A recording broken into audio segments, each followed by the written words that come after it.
Boa noite a todos. Boa noite ao Dr. Gelson, Luiz Roberto.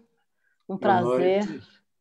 Um prazer ter você conosco, novamente nos ensinando sobre a psicologia da nossa querida mentora espiritual, Joana de Ângeles. Eu não vou tomar muito tempo, mas eu só gostaria de dizer algumas palavras sobre quem é o Dr. Gelson. Ele é gaúcho de coração e de nascimento, como eu. Então, eu fico muito contente de ter você aqui. Gelson é psicólogo, mestre em psicologia clínica, analista junguiano, membro da Associação Junguiana do Brasil e da International Association for Analytical Psychology, membro fundador do Instituto Junguiano do Rio Grande do Sul, presidente da Associação Junguiana do Brasil de 2014 a 2016, professor de pós-graduação dos cursos de especialização em saúde e espiritualidade e em psicologia clínica junguiana. Além disso, é coordenador do Núcleo de Estudos do Núcleo de Espiritismo e Psicologia da AME, do Brasil. Atualmente faz alguns cursos sobre a psicologia de Joana de Ângeles, do qual alguns de nós que estamos presentes fazemos parte. Também o curso que vai aos sábados, dado por ele um grupo de médicos e psicólogos da AME. É escritor e é expositor espírita, entre outras coisas. Então, eu esqueci, mas ele é vice-presidente da Sociedade Espírita Amor do Mestre Jesus, que para nós é muito importante. Aquele profissional que, além de se dedicar à sua profissão, com o seu ideal, também atua junto às casas espíritas, dando o melhor que pode. Agradecemos, Gelson. Então, bem-vindo, e damos a você a palavra e vamos ficar nos bastidores. Ok. Tudo de bom. Obrigado pelo convite a todos e esperamos poder trazer alguns elementos importantes para a nossa reflexão.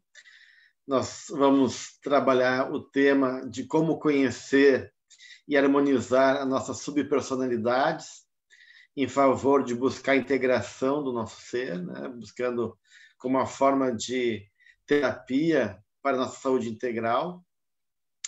E esse tema subpersonalidades é um termo que Joana de Ângeles usa e que, de alguma maneira, corresponde à ideia de complexos para Jung ou alter ego para a psicanálise. Então, essas subpersonalidades têm a ver com instâncias internas que participam da nossa natureza e, mesmo não sendo o nosso ego, fazem parte também de núcleos nossos internos que têm essa autonomia, como se fossem realmente subpersonalidades. Por isso que a Joana fala em subpersonalidades, porque são eus. Assim como a gente tem o nosso eu enquanto ego, enquanto campo de consciência, existem outros eus que participam da nossa vida direta ou indiretamente. E, às vezes, essas subpersonalidades são tão intensas que acabam sobrepujando o próprio ego e ocupando a nossa personalidade como um todo. Então, elas se tornam, às vezes, poderosas e patologizadas a ponto de dominar o cenário emocional da nossa vida, tanto do ponto de vista dos conteúdos internos, como do ponto de vista das relações com o mundo. Então, a gente pode começar a pensar essa ideia a partir da noção de eu que a gente tem mais comum, que é o ego. Então, Joana de Ângeles vai dizer que toda encarnação nova, a gente vai construir uma nova identidade. E essa identidade, ela é adequada a cada encarnação. Ou seja, assim como a gente tem um corpo físico que é adequado às condições necessárias ligado ao nosso projeto reencarnatório, nós também temos um corpo psíquico, né?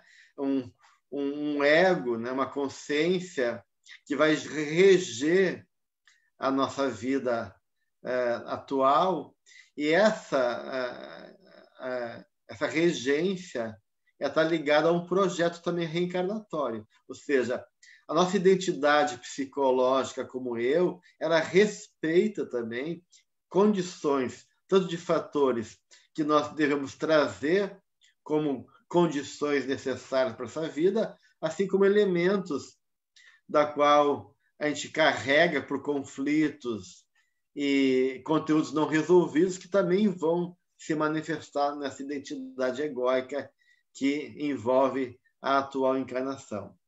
Então, Joana vai dizer que essa identidade do ego, ela então é transitória, impermanente. Por quê? Porque está ligado a uma fantasia psicológica, né? Então, o ego, ele é uma fantasia que a gente veste para poder viver e experimentarmos como espírito, né? A gente vai estar vivendo, assim como o corpo é uma fantasia, né? A gente tem um corpo que representa uma condição que se coloca para nós, né? Uma possibilidade de a gente poder experimentar o mundo a partir daquele corpo. Mas, depois de um tempo, a gente desencarna e aquele corpo, então, não é mais necessário. Não que a gente vai perder o ego depois que a gente desencarna, a gente continua com o ego, mas ele é relativizado, né?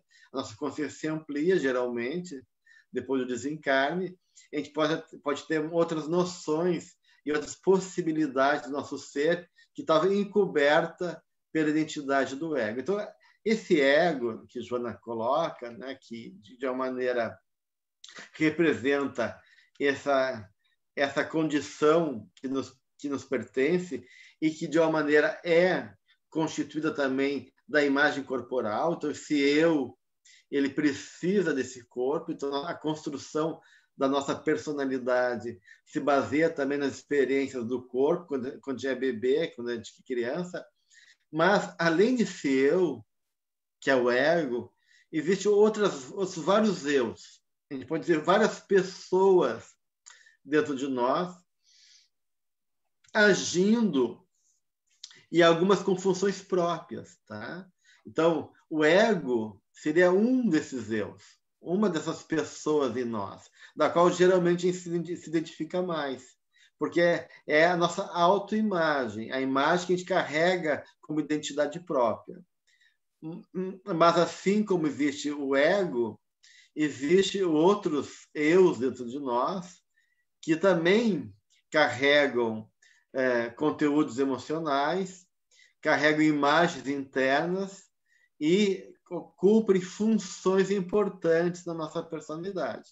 Então, assim como o ego está ligado à ideia de tempo e espaço, mediação entre o mundo interno e o mundo externo, entre a noção de causalidade, a noção de poder estabelecer relações de tempo e espaço no mundo, de poder tornar consciente os conteúdos internos, né? Os outros eus também vão ter algumas funções, né? E mesmo que a gente não tenha noção, né? Mesmo que o nosso ego, por exemplo, tivesse dormindo ou perdesse sua capacidade integrativa por alguma doença, esses outros eus que fazem parte da nossa natureza vão continuar agindo, né? Então, esses eus o Jung chama de complexos, né? O alter ego, outro eu dentro de nós, né? E esses complexos têm os mais importantes, né? Tem a ânima e o ânimos, que representam as qualidades masculinas e femininas da nossa natureza inconsciente. Tem a sombra, que é o eu ligado ao padrão coletivo, da consciência coletiva. A persona, quer dizer, tem a sombra, que é o eu que a gente não reconhece, que é incompatível com o nosso jeito de ser, que geralmente reprime. Tem o complexo paterno e materno, que são as imagens de pai e mãe que a gente carrega dentro de nós, e assim por diante, né? Então, esse processo da formação do eu, né, tanto do ego e quanto dessas subpersonalidades, ele é resultado, na verdade, de toda uma caminhada evolutiva do espírito. Assim como o ego, ele é fruto de coisas que eu já conquistei e das minhas experiências passadas, que vão sendo sintetizadas nessa vida, junto com aspirações e conflitos que eu carrego, nesse processo de embate com a vida, né, que no exercício de evolução, que a vida exige esse embate, né? Joana vai colocar em alguma medida que a vida é uma luta, né? Então exige esse processo de entrega, de confronto e de experienciar a realidade em vários níveis, e o ego, de uma maneira, vai estar nesse embate e vai poder lidar com possibilidades que ele traz, seja para poder resolver conflitos, como também conquistar e desenvolver os potenciais que ele carrega. Tudo isso regido por uma instância superior, que é o self, que é o espírito, né, gente? Então, assim como o ego carrega isso, o complexo também ele pega carona e traz à tona conteúdos que o ego não tem identificado. Tá? Então, de certa maneira, a gente pode dizer o seguinte, né? Que, por exemplo, eu posso ter uma imagem de uma criança ferida, que é muito comum, né? Um complexo de inferioridade ligado a sentimentos de autoestima baixa, que forma uma subpersonalidade que está representada a imagem da criança, dessa criança ferida em função de situações que eu vivi na infância, em situações de rejeição, de negligência, de abandono. Então, de uma maneira, é como uma parte minha ficou identificado com essa criança ferida, né? E mesmo que eu consiga, em grande parte, superar isso, e o meu eu não esteja tão identificado assim com essa criança ferida, ela continua lá dentro de mim, né? E nesse processo ligado à imagem da criança ferida, o que acontece? Elementos não resolvidos de outras vidas, ligado a culpas, ligado a conflitos, ligados a temores mal resolvidos, pode pegar carona e se fixar na imagem da criança ferida. Então, essa criança ferida, como exemplo de subpersonalidade que eu estou trazendo, não é só a experiência emocional da minha criança interna que eu vivi quando eu estava construindo a minha personalidade durante a minha infância. Não são só as minhas experiências que eu agreguei nessa vida. Então, vão ser conteúdos dessa vida, né, ligado realmente à imagem de criança e às experiências emocionais que eu vivi, mas, junto a isso, vão agregar conteúdos mal resolvidos de outra vida também. Então, elementos que eu não reconheço como parte minha, enquanto ego, vão ficar lá no meu mundo interno, no meu inconsciente. E pode, então, se vincular a essa criança ferida. Então, essa criança ferida não só traz conflitos da minha infância, mas ela abre uma porta para elementos outros não resolvidos que estão ligados a essa imagem da criança ferida. Então, todos nós, espíritos, carregamos dentro de nós várias subpersonalidades, certo? E quando eu falo em subpersonalidades, não quer dizer que elas sejam sempre negativas, não quer dizer que elas sejam sempre patológicas, não quer dizer que elas sejam sempre emoções mal resolvidas, de conflito. Existem subpersonalidades positivas também dentro de mim. Existem partes minhas sábias, partes minhas bem-vividas, que não estão identificadas com o ego, mas agem também como um elemento de experiência e sabedoria dentro de mim, como uma personalidade outra que eu carrego e em algum momento pode vir como auxílio em relação à minha identidade atual. Então, essas subpersonalidades estão ligadas a vários conteúdos e experiências da minha trajetória como espírito. Porque nós, espíritos, a gente não evolui de maneira uníssona, né? A nossa natureza psicológica e espiritual, ela é muito complexa. Ela tem uma diversidade de fatores, de experiências, de condições internas, de potenciais, de elementos que carregamos do passado ainda não resolvidos. Então, a gente pode dizer que a gente vai evoluindo em partes, né? A gente não evolui tudo junto.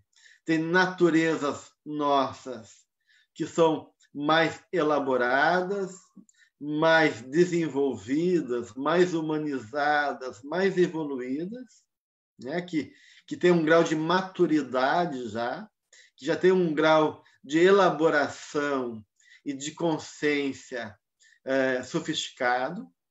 E existem partes minhas muito regressivas, muito mal trabalhadas, menos elaboradas, ainda não muito evoluídas, ainda não muito trabalhadas dentro de mim. Então, pode ser que eu tenha, por exemplo, um traço de bondade presente em mim, que eu já desenvolvi, né? Mas, junto com esse traço de bondade, eu posso ter uma noção de justiça ainda equivocada.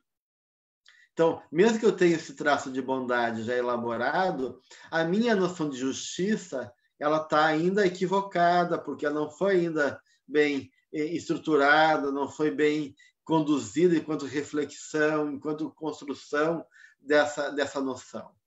Então, esse traço de justiça não elaborado, ela vai interferir no meu movimento bondoso. Né? Então, mesmo que eu tenha traço bondoso, em algum momento eu vou julgar mal, eu vou avaliar mal, ou eu vou ser um pouquinho descuidado, porque vai ter um traço que está ali interferindo, mesmo no movimento eu querer ajudar o mundo, o outro, o próximo, porque tem núcleos meus que ainda não estão bem elaborados. Né? Então, esses elementos que não estão sendo elaborados, vão sendo aglutinados e vão formar essa subpersonalidade. Então, cada subpersonalidade, na verdade, ela não é só um conteúdo apenas.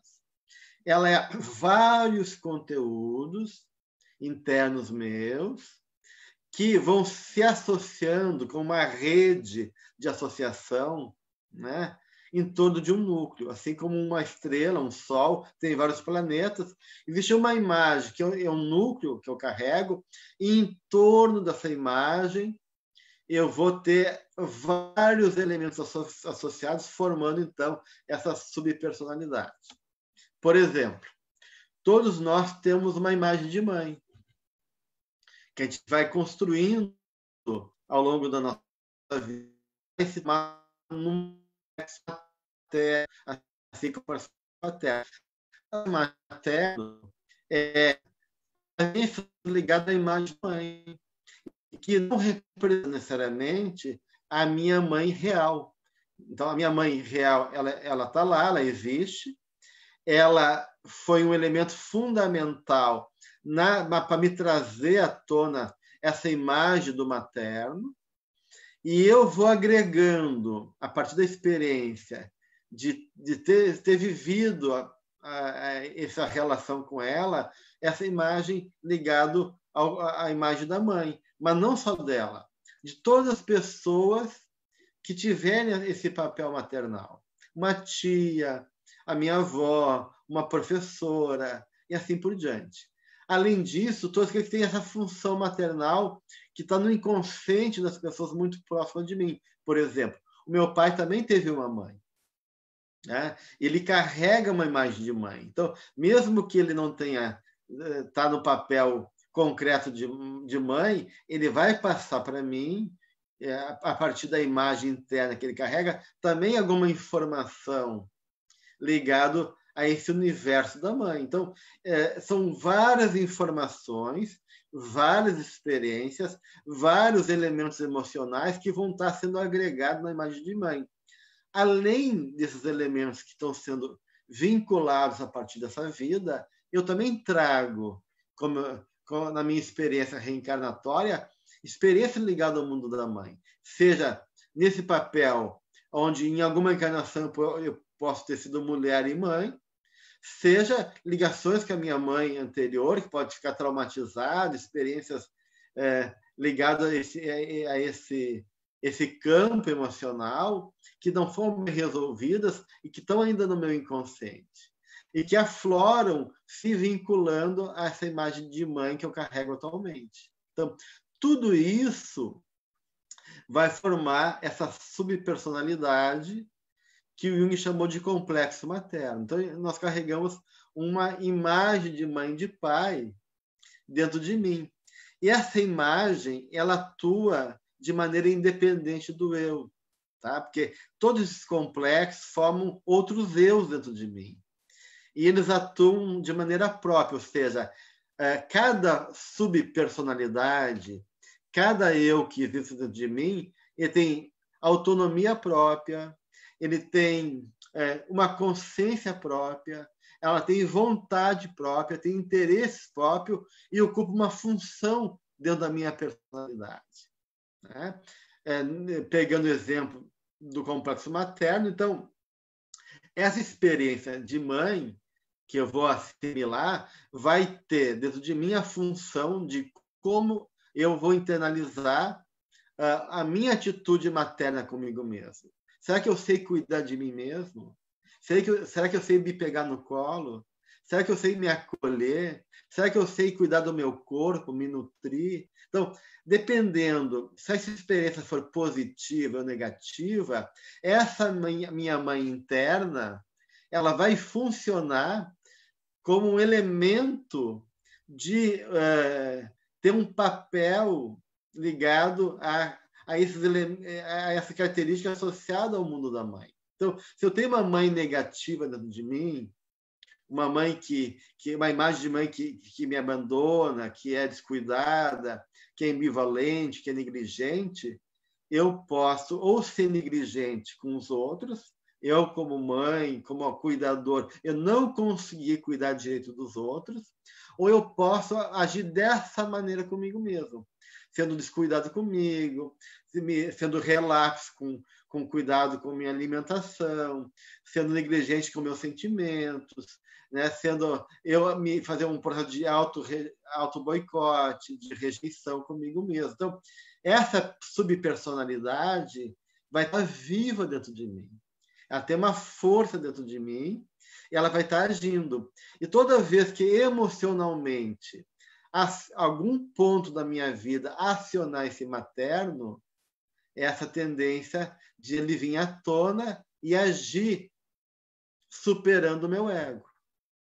Né? Então, porque essa subpersonalidade tem força também. Né? Então, por exemplo, se eu tô na minha vida normal, né? E de repente, por algum motivo, eu fragilizo, né? Uma notícia ruim, ou um desemprego, uma situação que me acontece, que acaba me fragilizando emocionalmente. E eu fico meio regredido. Então, meu ego, nesse momento, está um pouco fragilizado. Né? E aí, o que acontece? Eu instintivamente busco essa referência de mãe como apoio para mim. Né? Mas se essa minha mãe interna não for positiva, o que vai constelar? A gente chama de constelar isso. Essa subpersonalidade que vai vir, em vez de me dar apoio, eu vou me sentindo fragilizado, eu não vou conseguir buscar recurso dentro de mim para me cuidar.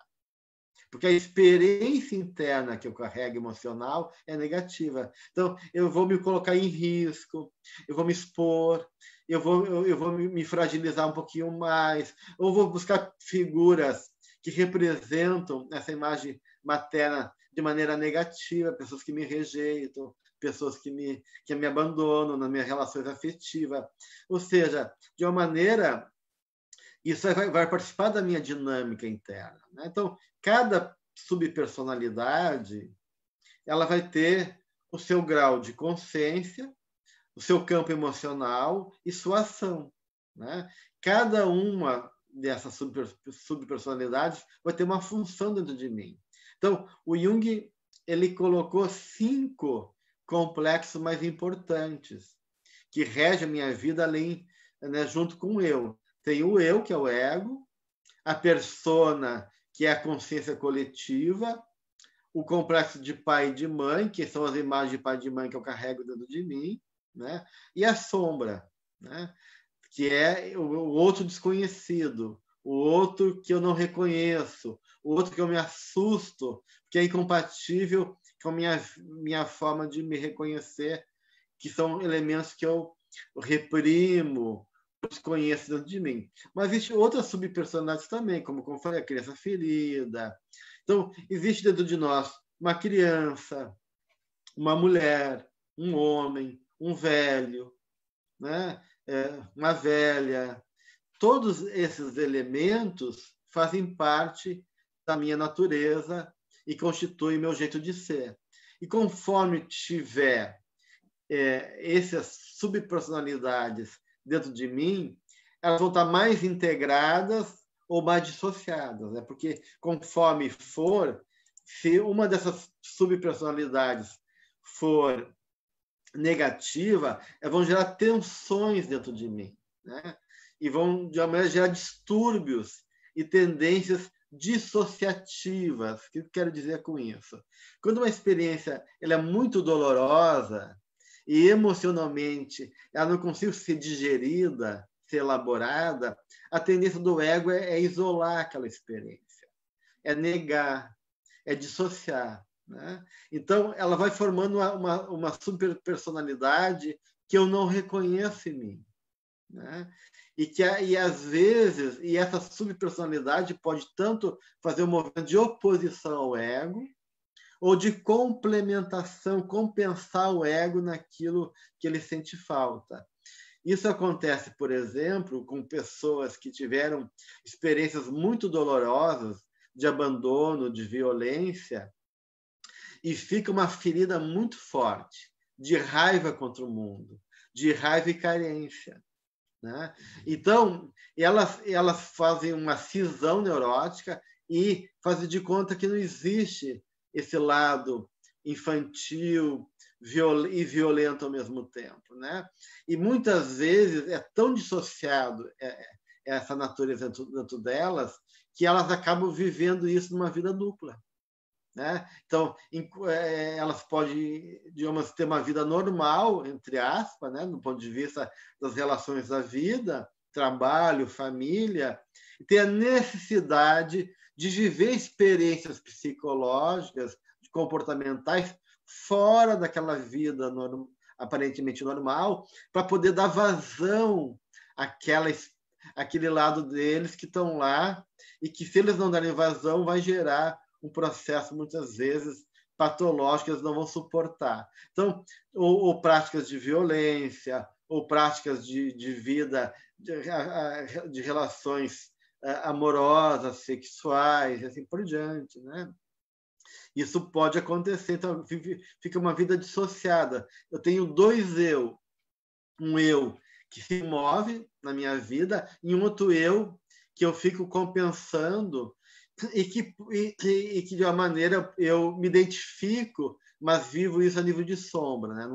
Num outro ambiente, numa outra realidade, como uma forma de dar vazão a essas necessidades. Mas todos nós temos, de uma maneira, esses eus dentro de nós, menos ou mais dissociados, né, gente? Então, por exemplo, se eu bebo um pouco mais, pode ser que uma parte minha que geralmente não aparece, por eu estar com minha consciência alterada pela bebida, começa a aparecer. De repente, eu sou um cara mais introvertido, mais fechado, mais tímido. E aí, com a bebida, vem uma natureza mais extrovertida, mais impulsiva, mais agressiva, mais crítico, que geralmente não vem. Mas ela está ali dentro de mim.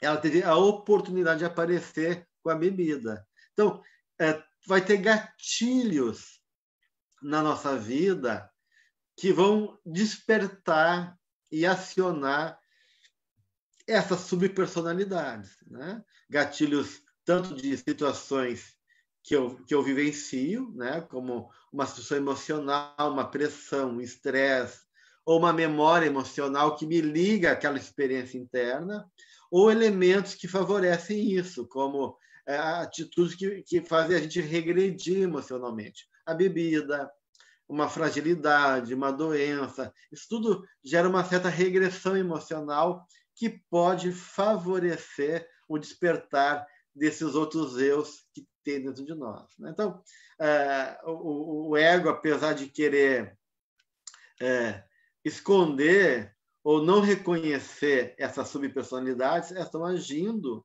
e muitas vezes elas acabam representando núcleos neuróticos na vida da gente, né?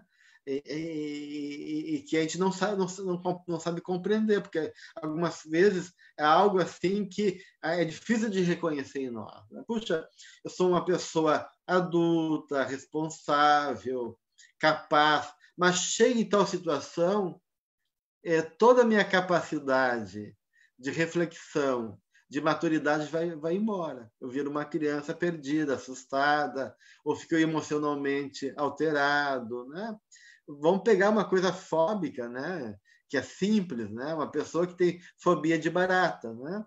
Então, de repente aparece aquele inseto e ela, que é uma pessoa adulta, que reflete, que é muito maior do que a barata, que é simples lidar com aquele bichinho, né, aquele inseto, ela desmonta emocionalmente, fica com medo, reage mal, né, e não sabe lidar com aquela realidade. Então, como é que um inseto que não tem a capacidade de fazer frente ao adulto que a pessoa consegue desestabilizar e acionar e trazer para fora outros eus que estão ali dentro da pessoa, e ela não consegue... Ali ela realmente perde a noção muitas vezes das coisas. Dependendo do pavor que ela fica, ela se torna uma outra pessoa naquele momento, né? Não, a gente dizer, calma, não precisa sentir esse medo. A barata não vai não tem como te ameaçar, nem sabe que tu existe, né? Mas a imagem da barata, né, é uma imagem, porque não é uma coisa real. Essa imagem acionou algum núcleo emocional tão forte que desestabilizou o eu e veio à tona uma outra subpersonalidade que tomou o lugar do ego e agiu de maneira, então, emocionalmente alterada, impensada, porque esses complexos, essas subpersonalidades, têm muita carga emocional. Quando elas chegam e agem, são despertadas, elas vêm com uma descarga emocional muito grande que é difícil do eu conseguir conter. E por isso que muitas vezes elas agem à revelia do nosso ego, da nossa consciência egóica. A gente não consegue raciocinar nesses momentos, né?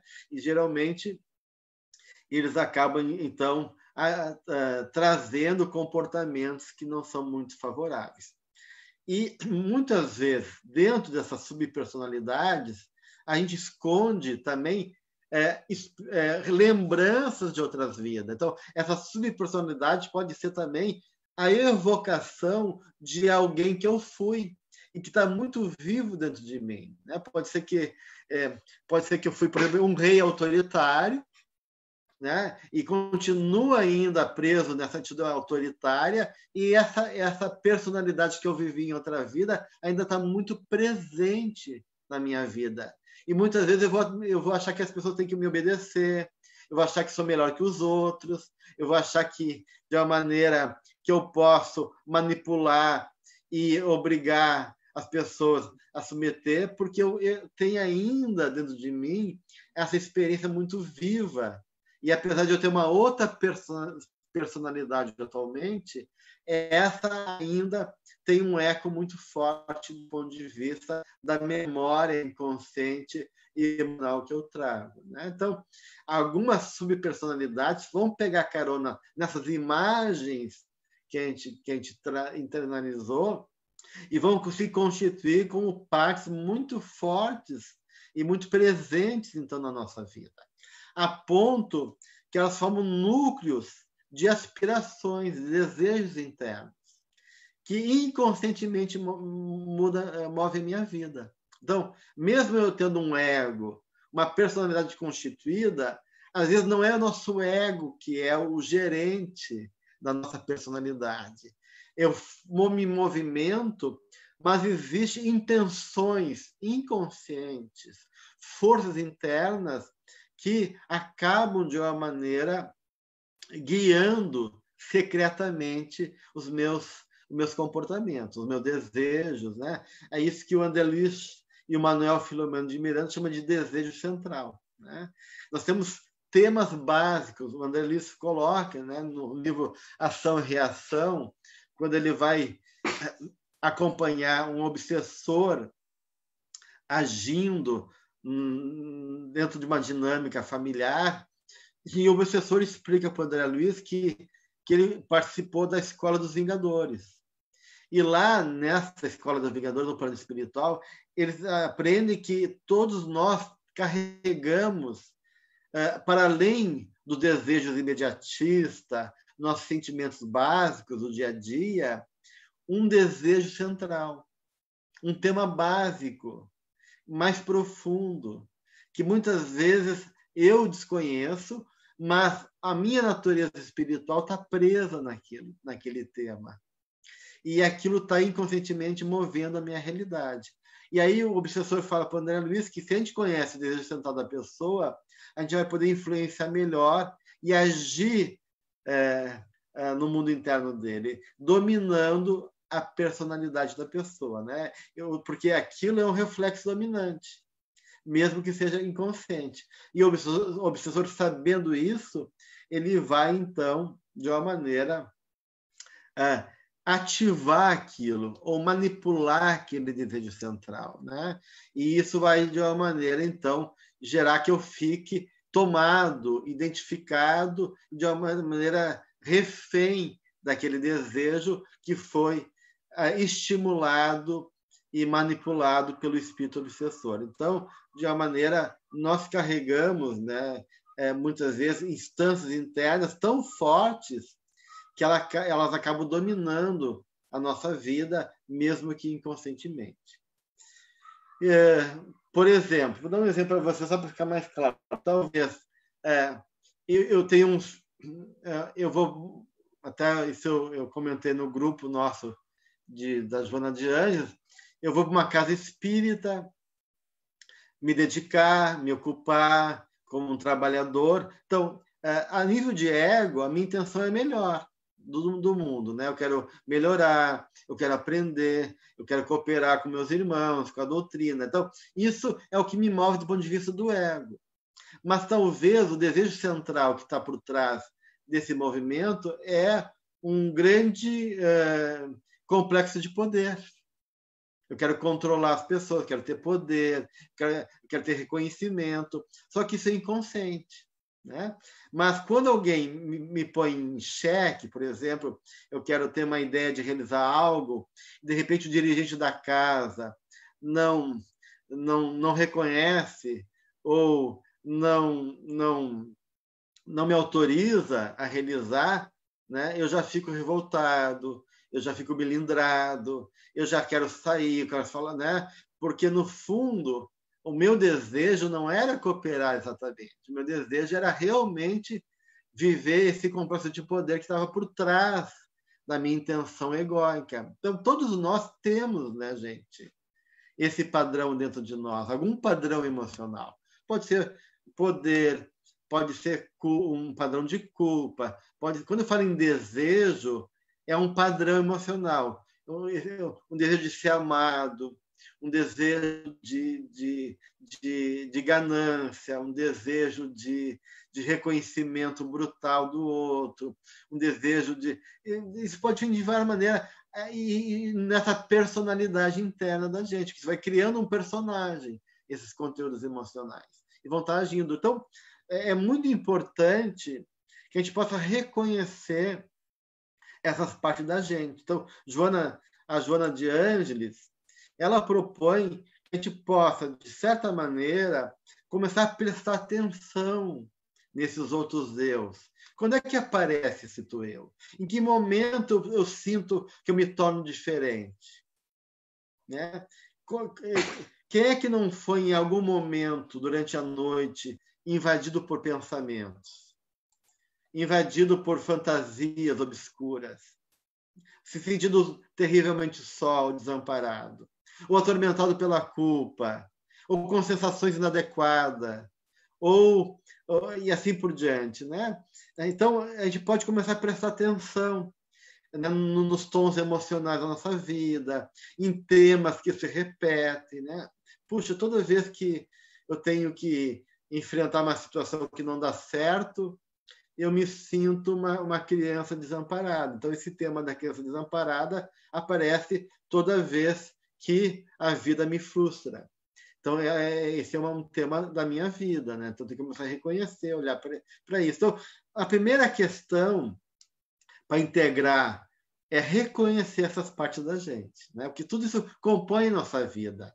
E por mais que elas sejam partes, muitas vezes, incômodas, elas são muito preciosas, porque, para além dessa natureza infantil, tem muito potencial também escondido ali, né? Então, de uma maneira, a Joana propõe, no livro Ser Consciente, uma postura de abertura, de tomada de consciência em relação ao nosso mundo interno, né? Sem se julgar e sem se culpar. Porque a culpa e o julgamento impedem o entendimento dessa subpersonalidade. Então, a proposta é a gente poder, de alguma maneira, se permitir reconhecer, se permitir se perceber, através de fantasias, através de emoções que se repetem, através de temas que participam da nossa vida. E a gente pode tentar trazer isso como um exercício que a gente chama de imaginação ativa. Quem dentro de mim sentiu isso? Eu estou sentindo uma angústia. Então, a gente pode pegar um sentimento, uma emoção, e trabalhar de duas formas. A cara, a face da minha angústia, a cara do meu medo. Como é que é a minha angústia? Que ela se apresente diante de mim através de uma imagem, através de uma lembrança, através de um elemento que me ajuda a reconhecer o corpo emocional da minha angústia. Ou, uma outra forma é quem dentro de mim está sentindo essa angústia. É uma criança? É uma mulher? É um velho? É um maltrapilho? Quem dentro de mim sente isso? E deixar que esse ser dentro de mim que se sente angustiado possa se apresentar para mim. Eu possa conhecer ele, né? Então, na medida que a gente vai personificando esses núcleos emocionais, vão ganhando... A gente pode até nomear, né? Dentro de mim tem um nazista, dentro de mim tem uma criança perdida. A gente pode dar nome, né? A menina da Margarida, tinha uma paciente minha que tinha uma carência tão grande, e tinha uma propaganda na TV da margarina Claybon, que uma pessoa passava a margarina no pão, e essa criança ela que ficava com um bocão enorme e abocanhava toda o pão da pessoa. Então, ela dizia que ela tinha essa bocona grande, né?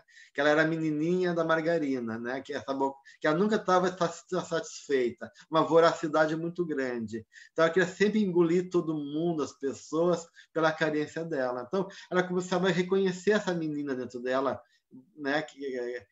E onde ela aparecia, por que ela aparecia, né?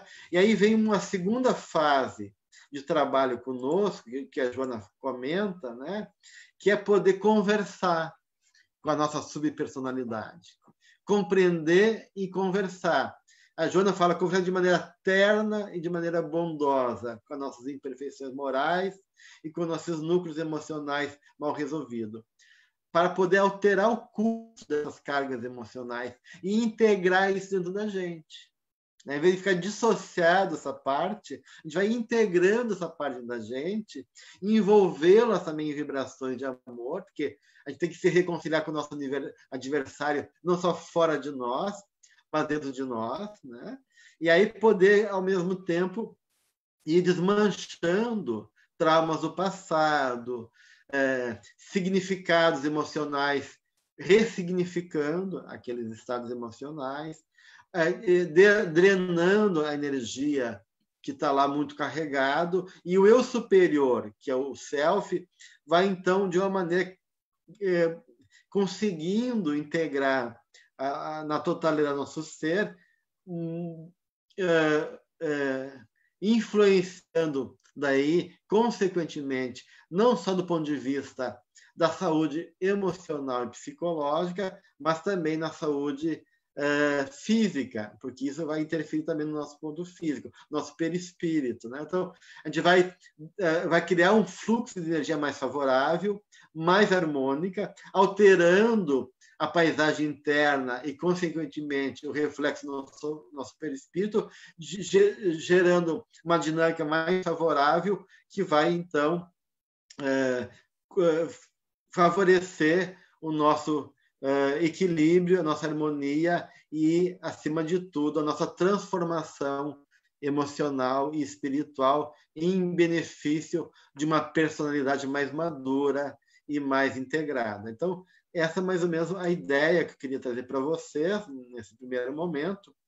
Eu não sei se vai ter alguma pergunta, né? Se alguém quiser alguns minutos para alguma pergunta, eu estou disponível a gente poder conversar um pouquinho sobre esse tema. Obrigado, Gelson. Uma verdadeira aula de subpersonalidades. A gente sempre aprende muito, eu especialmente. Nós temos 2 perguntas que vieram pelo Facebook e vamos abrir primeiro para as perguntas de quem está na sala. Por favor, enquanto que eu faço essas 2 perguntas do Facebook, se puderem escrever no chat, fica mais fácil.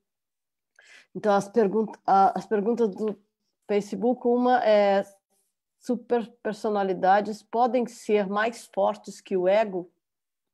Pode ser mais forte de 2 maneiras, né? Elas podem ser mais fortes a ponto de dominar o ego, e o ego está totalmente identificado com a subpersonalidade. Por exemplo, eu me identificar com a minha criança ferida, de tal maneira que ela ocupe toda a minha vida, e onde eu vou, ela está ali sempre presente. Estou interpretando a vida a partir da criança ferida, estou sempre me achando abandonado, me achando vítima, carente.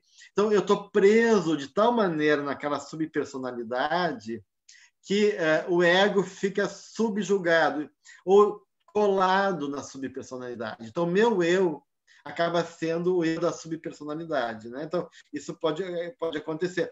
A ponto que às vezes, o Jung vai dizer que vai criar um complexo tão poderoso, superpoderoso, que ele vai aglutinando as outras subpersonalidades em torno daquela. E ela vai regendo a minha vida. E o próprio ego, vai ficar sob a regência dessa subpersonalidade. Então, isso pode acontecer. Ou, num outro caso, dela ter um núcleo tão forte, mas o ego não se identificar, mas em algum momento aquilo vem de tal maneira que isso gere um surto psicótico, ou, nesse quadro dissociativo, um comportamento extremo. Eu lembro de um caso verídico de um rapaz que casou. Ele tinha sido preso quando jovem e foi envolvido sexualmente por um homem mais velho, e ele manteve uma vida dupla. Ele casou com essa moça, mas depois que ele saiu da prisão, esse homem mais velho ficou envolvendo ele numa relação afetiva e sexual, porque ele via nesse velho um pai carente que ele não teve, de uma ferida muito grande. Só que o cara era um psicopata e manipulava ele emocionalmente, e esse cara, então, acabou contando para a mulher dele e fazendo um jogo de conflito, e ele e a esposa, naturalmente, começou a questionar e cobrar dele, e ele não aguentou, né? E a ponto de começar a se tornar extremamente violento com a esposa, controlador, e veio toda uma personalidade dele que estava escondida, de raiva, de ódio dessa criança que foi maltratada e que estava compensada nessa relação com esse homem, que chegou uma hora que ele matou tanto a esposa como o amante dele. Então essa subpersonalidade, ela não estava lá agindo enquanto ego, mas estava agindo de maneira dissociada. E quando ele não conseguiu manter essas 2 realidades dissociadamente, ela irrompeu como violência e aconteceu uma coisa trágica. Então, isso pode acontecer também. Muito obrigado, Gelson. Temos 3 perguntas ainda aqui do grupo. A primeira é: o desejo central é sempre negativo? Onde entraria, então, o propósito de vida em relação a esse desejo central? O desejo central não necessariamente seja negativo. Geralmente, na nossa vida, ele está movido por necessidades fundamentais da gente, básicas, essenciais, não trabalhadas, né? E mesmo que seja esse desejo central, ele pode ter um viés positivo e um viés negativo.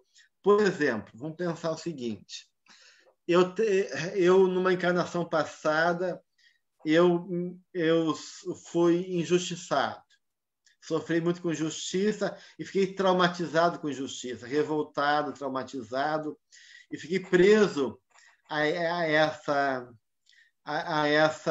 esse tema, né? Então, o meu desejo central agora é de ser reconhecido e ser compreendido. Eu tenho horror de não ser compreendido. Eu tenho horror de ser mal julgado.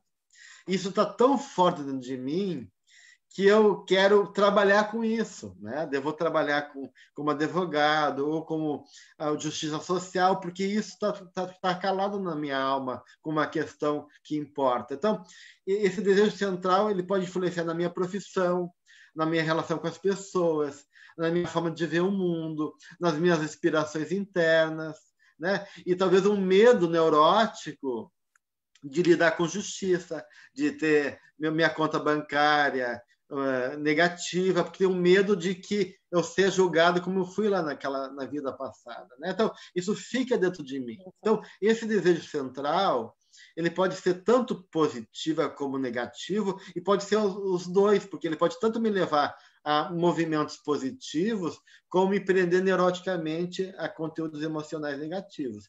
Mas ele é um tema da minha vida, né? E como tal, ele também pode ser um tema mais central, enquanto algo também positivo, como São Francisco de Assis, né?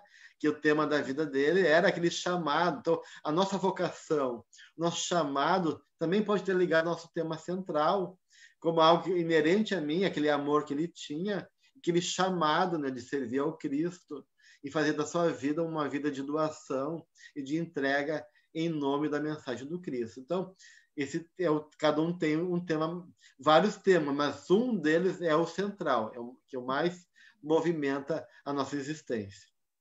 Quer dizer, a vida psicológica ela é dinâmica, né? Nós vamos ajustando uma subpersonalidade, outra integrando aos poucos. É isso que você, assim que eu estou entendendo. Exatamente. Então, temos mais 2 perguntas aqui. Perguntas muito boas. É possível fazer esse trabalho tão profundo de autoconhecimento, descobrindo as subpersonalidades, a criança ferida ou outros personagens dentro de nós, sem a ajuda da psicoterapia? Nesse caso, o que fazer ao conhecer essas subpersonalidades e, se não soubermos lidar com elas, o que fazer? Quando realmente é um processo mais doloroso e que acaba tendo um acento neurótico, aquilo realmente criando estragos na nossa vida, né? Porque essa subpersonalidade acaba criando fantasias, né? Um ciúme doentio, onde vem uma subpersonalidade insegura, eu me sinto sempre sendo trocado, rejeitado, infernizando a vida da minha companheira, do meu companheiro, em função desse núcleo emocional mal resolvido, e eu não consigo lidar com isso. Daí o ideal seria buscar uma psicoterapia. Então, isso vai depender muito da nossa capacidade de acolher o nosso vaso psicológico, nossa maturidade e recurso, e também do núcleo emocional, né? Se é muito intenso, se ele é muito doloroso, né? Mas, claro, graças a Deus, a vida é sempre uma abençoada oportunidade, né, gente? Então, independente de psicoterapia, o movimento da vida é circular, a alma é circular, e a vida vai reatualizar nas projeções, nas nossas relações humanas, vai ter mecanismos emocionais como forma de nos confrontar com essa realidade interna e, aos poucos, ir trabalhando isso, né? E modificando. Isso mesmo inconscientemente. Então, a gente vai viver estados emocionais, só que se a gente tiver lucidez, consciência desse processo, a gente vai poder aproveitar melhor isso, né? Então, isso depende de cada pessoa. Agora, todo o processo de autodescobrimento, de trazer para a luz essas partes da gente, é um grande ganho em favor do nosso crescimento espiritual. Então, né, mesmo que a gente não consiga transformar isso de uma vida, se a gente conseguir se eu tenho um lado, um pitbull dentro de mim, né, ignorante, e que não deixa ninguém chegar perto, né? Eu sei que eu reconheço, eu pego ele numa coleirinha, digo, não, vem cá, todo mundo é amigo, não tem problema, né? Talvez eu não mude ele, né? Talvez não seja, mas eu posso dar até uma direção positiva para aquele impulso dentro de mim, né? E em vez de se tornar violento e arredio, aos pouquinhos, ele vai me tornando uma experiência de apoio, de autossegurança, com o passar do tempo. Então, mas se eu negar que esse pitbull existe dentro de mim, daqui a pouco ele vai ser solto e vai atacar aí de maneira indevida. Então, se eu reconheço essa parte dentro de mim, eu vou poder usar esse recurso não só no sentido de não gerar conflito e perigo, mas também de aproveitar aquela força e dar uma direção positiva na minha vida. Claro que isso pode levar muitos anos, mas faz parte do processo de crescimento. As coisas da alma exigem tempo mesmo, né? Exato, muito obrigada. A última pergunta, então, é como trabalhar a ressignificação. E a pessoa pergunta também, e saber que ela realmente ocorreu, que é praticamente a anterior, né, talvez. É assim, ó, né, gente? A gente sabe porque a gente muda, né? Certas naturezas da gente que antes a gente tinha, era muito frequente, né? Por exemplo, eu gostava de uma vida muito ruidosa, festiva, eu era meio inconsequente, né? E agora aquilo não me faz bem, eu não gosto, não tenho interesse. Então, alguma coisa mudou em mim. Eu não sei por que mudou, mas mudou. Então, na medida que eu fui estudando, que eu fui amadurecendo, que eu fui agregando novos elementos na minha vida, então eu fui ressignificando. E aí isso vai se mostrar no meu comportamento, né? Então, nem sempre a gente vai ter consciência de tudo que está implicado naquela mudança, mas é no comportamento da gente que a gente vai mostrar o que a gente já conquistou, o que a gente, ou nas reações emocionais. Antes aquilo me gerava ansiedade, agora não me gera mais, né? Porque eu ressignifiquei. Antes eu via a vida como uma ameaça, então eu tinha medo da vida.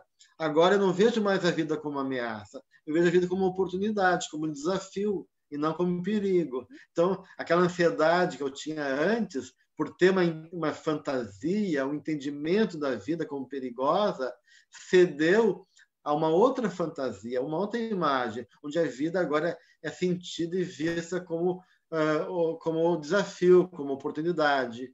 E aí eu começo, então, a ter um outro sentimento. Então, estou ressignificando. Então, na medida que a gente começar a olhar para os nossos sentimentos, emoções, e poder nos relacionar tanto com o mundo externo, com o nosso mundo interno, a gente vai percebendo o que está mudando e o que não está mudando. Obrigado, Gelson. Uma última pergunta. Essa é a última definitiva. Ok. Você falou dos gatilhos, né, dos dispositivos que acionam esses complexos e essas subpersonalidades.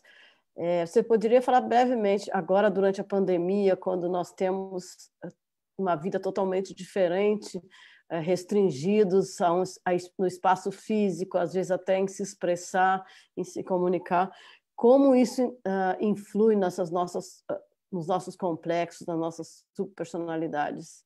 E como, talvez, dar uma palavra de bom ânimo para as pessoas do que fazer para lidar com esses problemas que surgem, por favor. Sim. Com certeza, né? A pandemia e o confinamento, né?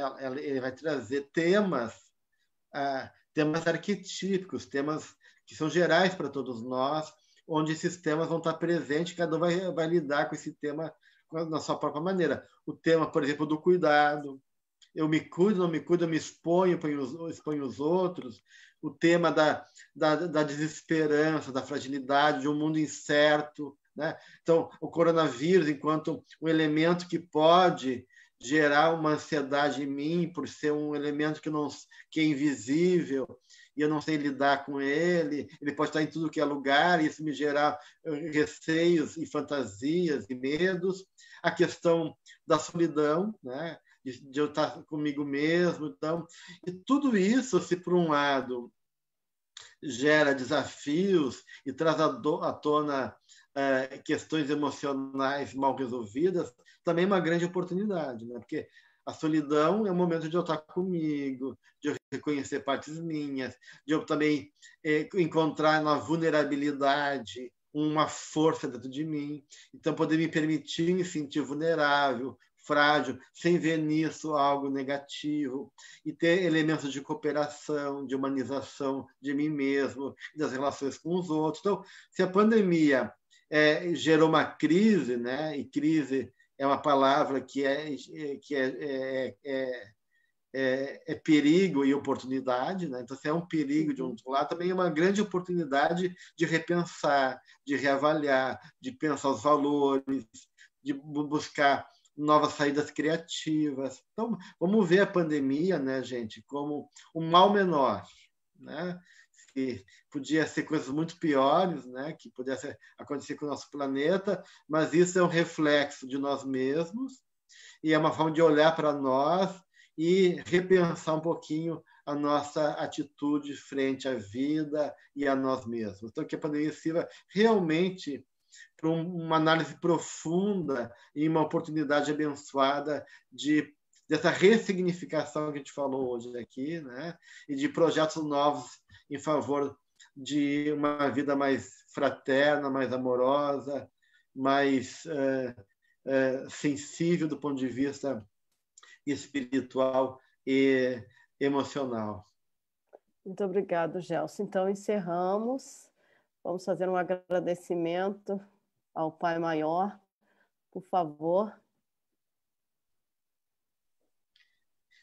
Então, queremos, nesse momento, Senhor, agradecer esse momento de estarmos juntos, refletindo, aprendendo e buscando a Ti, Jesus, como nosso modelo. O arquétipo do homem integral, a figura que representa para nós o nosso futuro, o nosso vir a ser. E que Tu possa nos mostrar o caminho, Senhor, e nós fazemos dessa trajetória, dessa jornada interior, esse caminho de conquista desse reino de Deus em nosso coração. E que Teu amor, que a Tua presença esteja presente, iluminando assim nossos caminhos, nossos passos e fortalecendo a todos nesse ideal. Agradecemos a Ti e a todos os mensageiros que estão junto conosco, nos inspirando e nos protegendo. Que assim seja. Então, muito obrigado a todos que nos assistiram. Muito obrigado, Dr. Gelson. Eu que agradeço. E nos despedimos de todos do Brasil e de todos os lugares que estão conosco.